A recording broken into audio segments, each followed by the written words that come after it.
चलिए बात करते हैं एंजल्स कर्व की, जो कि अर्नेस्ट एंजल ने दिया था। बेसिकली इनकम इलास्टिसिटी से रिलेटेड है। किस तरीके से, ध्यान से देखिए। ये एंजल कर्व जो हम पढ़ने जा रहे हैं ये बताता है कि what is the relationship between the households income and their consumption expenditure. Relationship between household income and expenditure and commodity. सब बड़े ध्यान से देखिएगा जो मैं आपको बताने जा रहा हूँ। एक्सिस मैंने आपके लिए ड्रॉ कर लिया, अब देखिए जरा ध्यान से। ये मैं आपके लिए एक एंजल कर्व बनाने जा रहा हूँ।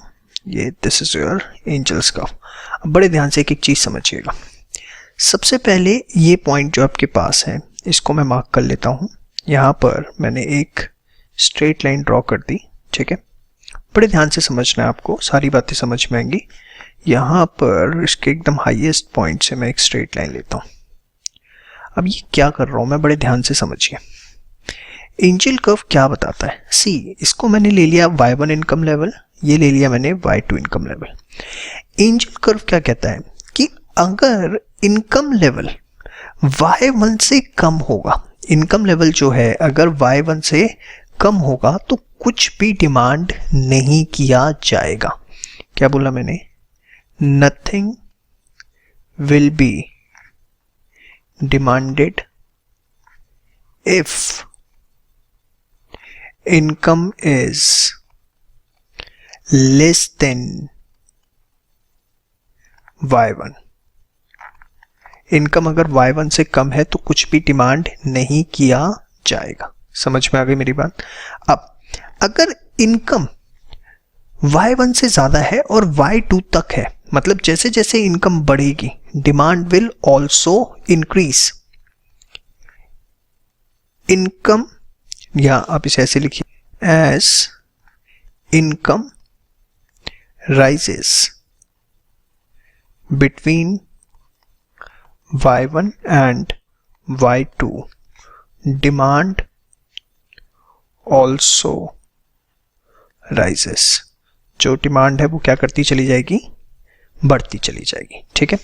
किसके बीच में? y1 and y2। अब इनकम बढ़ती है तो डिमांड बढ़ रही है, तो इसको हम क्या बोलेंगे? Normal goods. इसको आप ऐसे लिख लिए, रिप्रेजेंटिंग नॉर्मल गुड्स। किसको रिप्रेजेंट कर रहा है वो? नॉर्मल गुड्स को, ठीक है। तो ये जो रेंज है यहां से लेके यहां तक, इसमें जो इनकम इलास्टिसिटी है आपकी वो क्या रहेगी? ग्रेटर देन 0 रहेगी। समझ में आया? बियॉन्ड y2 के बाद as income rises demand falls। जैसे जैसे इनकम बढ़ेगी डिमांड जो है वो क्या होती जाएगी? फॉल होती चली जाएगी, कम होती चली जाएगी। रिप्रेजेंटिंग किसको? Inferior goods. Very good, representing inferior goods. मतलब ये वाला जो एरिया है, ये जो है यहां से y2 के बियॉन्ड, ये क्या दिखा रहा है? Inferior goods. तो बेसिकली एंजल कर्व इलास्टिसिटी को कैसे रिप्रेजेंट करता है अब आपको समझ में आ रहा होगा। Between this range, this to this, it's normal goods, yes और no, and between this to this it's inferior goods. समझ में आई बात? और यहां पर नथिंग विल बी डिमांडेड।